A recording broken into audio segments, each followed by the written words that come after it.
24/2/2022 गुरुवार। 2022 समर्पण वर्ष घोषित है। सभी पुण्यात्माओं को मेरा नमस्कार।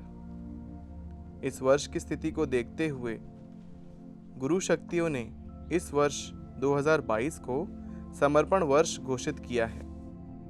इसकी आवश्यकता इसीलिए है क्योंकि समर्पण ध्यान संस्कार जो समाज में आए 27 साल हो चुके हैं, अभी भी कुछ साधक साधिका अपने लक्ष्य को पा पाए हैं और गुरु शक्तियाँ कुछ को नहीं सभी को अपने साथ ले जाना चाहती है।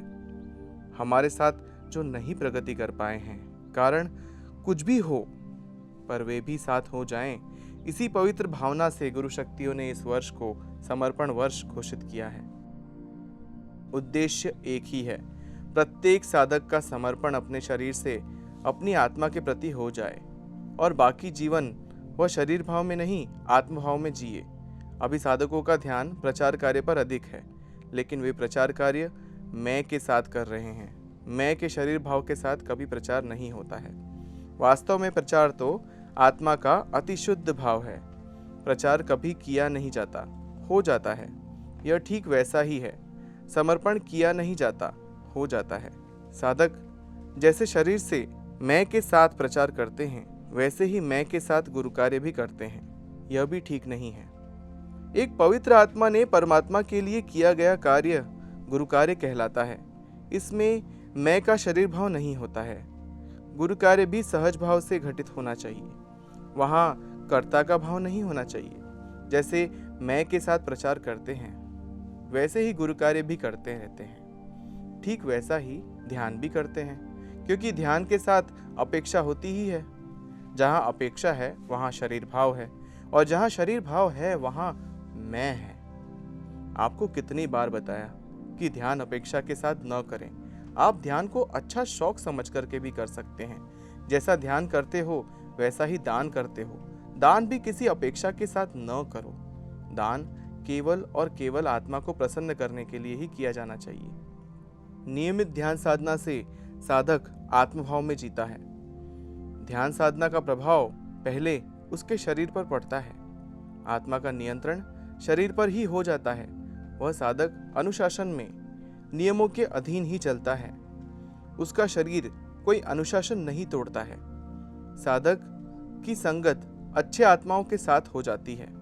बुरे लोगों से वह दूर ही हो जाता है। नकारात्मक लोग उसके आसपास भी नहीं आते। वह कभी भी अपने आत्मा के विरोध में कार्य नहीं करता। वह तो समर्पण ध्यान संस्कार का पोस्टर ही बन जाता है। उसके स्वभाव व व्यवहार को देखकर ही बाकी लोग उसकी ओर आकर्षित हो जाते हैं, क्योंकि वह अपने जीवन में समाधानी होता है। उसमें स्वीकार भाव होने से उसकी कभी कोई शिकायत नहीं होती। कुछ साधक तो इस मार्ग में आए हैं जिनमें सालों से भी कोई बदलाव नहीं आया, और ऐसे साधकों में कोई आचरण में बदलाव न होने से समर्पण ध्यान संस्कार का भी बुरा प्रचार हुआ है। ऐसे साधक नहीं आते तो भी अच्छा था, पर ऐसा नहीं हो सकता। गुरु तो समुद्र होता है। कई नदियां आकर उसमें अपना अस्तित्व खो देती हैं और समुद्र कहलाती हैं, पर एक लकड़ा सालों समुद्र में रहकर भी लकड़ा ही बना रहता है और किसी बड़ी लहर के साथ समुद्र के पानी के बाहर फिक जाता है। इसीलिए नदी बनो, जो अपना नदी का अस्तित्व खोकर समुद्र कहलाती है। समुद्र तो नदी को भी अपनाता है और लकड़े को भी अपनाता है। आपको अभी मंत्र जाप करने को कहा, वह भी शरीर से किया। गिनने की क्या आवश्यकता थी? मंत्र तो भीतर से ही निकलना चाहिए। अरे बाबा, आप मुझसे जुड़े हो, मैं अपने साथ आपको ले चलना चाहता हूँ। आप हो कि भीड़ इकट्ठा कर रहे हो। हमारा उद्देश्य साधकों की क्वांटिटी बढ़ाना नहीं, क्वालिटी बढ़ाना है। यह सदैव याद रखो। बेकार की भीड़ इकट्ठा मत करो। आपके स्वयं के दांत पीले हैं और आप टूथपेस्ट का प्रचार कर रहे हो, इसको कोई अर्थ है क्या? पहले अपने दांत स्वच्छ करो, उन्हें चमकाओ, फिर लोग ही पूछेंगे कौन सी टूथपेस्ट वापरते हो, और तभी बताओ। मुझे लगता है सर्वप्रथम आप बचपन में जाओ, बहुत पहले जाओ। इतने बचपन में जाओ कि आपको आपके जन्म लेने का उद्देश्य समझ में आए।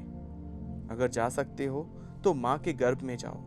वहां तक भी जाओ तो आपको आपके जन्म लेने का इसी माँ बाप को चुनने का कारण समझ में आ जाएगा। आपने माँ और बाप को केवल इसीलिए चुना था ताकि आपके जीवन का एकमात्र उद्देश्य आत्म साक्षात्कार पाना है, ऐसा शक्तिशाली पवित्र शरीर प्राप्त हो सके। जन्म लेकर वह उद्देश्य तो पूरा हो गया। आपने जीवन में आत्म साक्षात्कार भी पा लिया। आपने अपने पूर्व जन्म जैसे निकले थे, यह जन्म अब वैसा नहीं निकालना है। यह मेरा अंतिम जन्म है और आपका भी यह अंतिम जन्म होना चाहिए। और अंतिम जन्म तो तभी होगा जब इसी जन्म में कर्म मुक्त अवस्था को प्राप्त करो। कर्म मुक्त अवस्था तो तब तक नहीं प्राप्त हो सकती जब तक अंतर्मुखी नहीं होते। अंतर्मुखी जब तक नहीं हो सकते जब तक मैं का भाव विद्यमान है। मैं के शरीर भाव के कारण ही आपके साथ कर्म बनते हैं। इसीलिए आत्मभाव को वृद्धिगत करो तो शरीर भाव तो वैसे ही समाप्त हो जाएगा। आप स्थूल से नहीं, सूक्ष्म के साथ जुड़ो। आपको आत्म साक्षात्कार भी सूक्ष्म शरीर के माध्यम से ही मिला है। आपको आकाश में उड़ रही पतंग तो दिख रही है, कोई तो उसे उड़ा रहा है। आप उस पतंगबाज को खोजो। अरे बाबा, पतंग इतने अच्छे से उड़ रही है तो कोई ना कोई पतंगबाज तो होगा ना। स्थूल शरीर के माध्यम से विश्व स्तर तक कार्य हो रहा है, तो इस स्थूल शरीर को चलाने वाली कोई ना कोई तो सूक्ष्म शक्ति होगी ना। उस सूक्ष्म शक्ति को खोजो। वह जीवन में खोज पाए तो आप अंतर्मुखी स्वयं ही हो जाओगे। परमात्मा ही मिल जाएगा तो फिर मैं का विलय हो जाएगा। इसी जीवन काल में आपसे इतना कार्य होगा जो सोचा भी ना होगा, इतना दान होगा जो सोचा भी ना होगा, इतना अच्छा ध्यान होगा कि स्थिति प्राप्त ऐसी होगी जो सोची भी ना होगी। लेकिन याद रखो, तब करोगे नहीं, क्योंकि करता नहीं होगा। सब ही होगा जब करता ही नहीं होगा।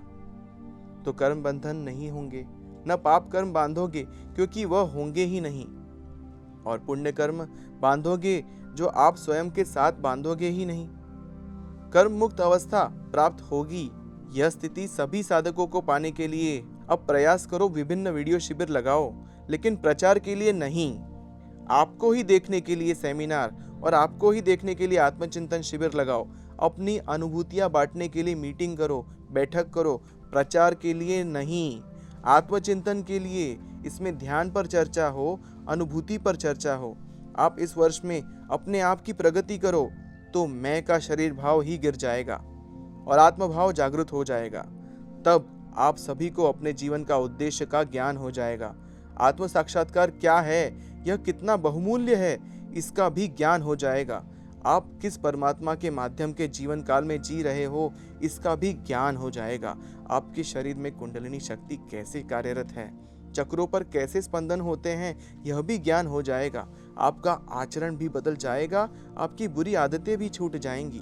अभी तो आप जो कार्य आपने नहीं किया है वह भी मैंने किया कहकर अपने साथ बांध लेते हो। लेकिन सदैव याद रखो, गुरु शक्तियां जानती है पर बोलती कुछ भी नहीं। बाद में तो दूसरों का तो छोड़ो, स्वयं ने किया हुआ कार्य भी मैंने किया नहीं कहोगे। आपकी संगत बदल जाएगी। आपकी अच्छी पवित्र कर्म मुक्त अवस्था प्राप्त साधकों के साथ संपर्क होंगे। कई साधक कर्म मुक्त अवस्था अपने ही जीवन काल में प्राप्त कर चुके हैं, लेकिन आपको इसीलिए नहीं पता क्योंकि आपकी वह आध्यात्मिक प्रगति नहीं हुई है। आध्यात्मिक प्रगति होगी तो उन साधकों के भी संपर्क में आओगे। फिर आपको समझेगा कि आत्म साक्षात्कार इसीलिए पाना था कि मैं का शरीर भाव ही समाप्त हो जाए और आत्मभाव प्राप्त हो जाए। अभी तो आप आत्म साक्षात्कार प्राप्त करके भी क्यों प्राप्त किया और यह प्राप्त करने के लिए यह शरीर धारण किया, इसका भी ज्ञान नहीं है।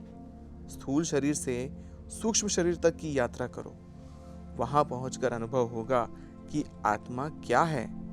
कितने जन्मों से आप आत्म साक्षात्कार पाने का प्रयास कर रहे हो, क्योंकि आत्म साक्षात्कार से आत्मबोध होता है और कर्म मुक्त अवस्था जिसे मोक्ष कहते हैं वह प्राप्त होती है। और यही पाना प्रत्येक आत्मा का अंतिम लक्ष्य होता है।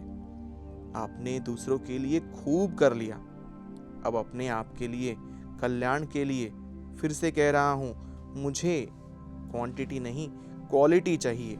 और यह नियमित ध्यान साधना से संभव है, लेकिन यह अपेक्षा रहित होनी चाहिए। यह मार्ग बुद्धि का नहीं है कि कुछ जान सको, यह हृदय के भाव का मार्ग है जो अनुभूति तक जाता है। आप सभी को खूब खूब आशीर्वाद। आपका अपना बाबा स्वामी।